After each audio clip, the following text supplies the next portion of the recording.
जो रोज तुमच्या घरचं सगळं काही तुमचा जो माणूस बघतो तो डायरेक्ट 302 मध्ये गेला तर त्याचा अर्थ कोण मानणार? रोजचा माणूस आहे जो घरातलं तुमचं सर्व पाहतो, तुमचा व्यवहार पाहतो. स्वतः आता आज बहिणींनी पण सांगितलं की भाषणामध्ये पंकजा मुंडे यांनी सांगितलं होतं की त्यांनी सांगितलं, इथं सांगितलं, सगळ्यांना माहित आहे, बीडला सगळ्यांना माहित आहे.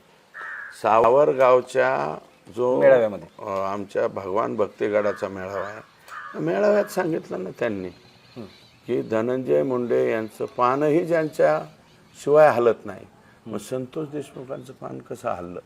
ह्या प्रकरणापूर्वी अनेकदा की अनेक व्हिडिओ आले तुमचे, ते काय ढोल वाजवताना, ते नाचताना, नॅचरल आणि ते एकदम तुम्ही काय प्लॅनिंग होतं का हिरो वगैरे व्हायचं? कारण परिस्थिती चांगली होती ना, कौटुंबिक नाही, परिस्थिती एवढी काय चांगली आमची काय कारण तुम्ही इंजिनिअरिंगला संभाजीनगरला होते, इंजिनियर होते. नाही, संभाजीनगर नाही, मी इंजिनिअरिंगला 2 वर्ष बेलवंडीने 1 वर्ष बीडला राहिलो. बर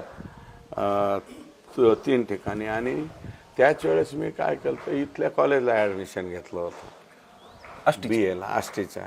अच्छा, हे आमचे डॉक्टर हांबर्डे साहेब. तुमचं इंजिनिअरिंग झालं? पूर्ण नाही झालं. 3rd इयरच्या ड्रॉइंगने मला धोका दिला सिव्हिलमध्ये. सिव्हिल. म्हणजे तुमचं बऱ्यापैकी बांधकाम मजबूत करता तुम्ही. इंजिनियर आहेच मी जवळपास, बरं का. पण BA इकडे मी झालो आणि इंजिनिअरिंग डोका असल्याचा थोडासा फायदा होतो ना.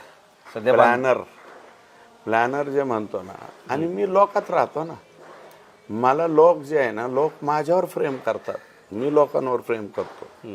मी हवेतला पुढारी नाही, म्हणजे स्टेजवर हात करायचा. मी असं एका गावात गेलो तर एक सलग 100 लोकांचे नावं घेऊ शकतो एका गावातले.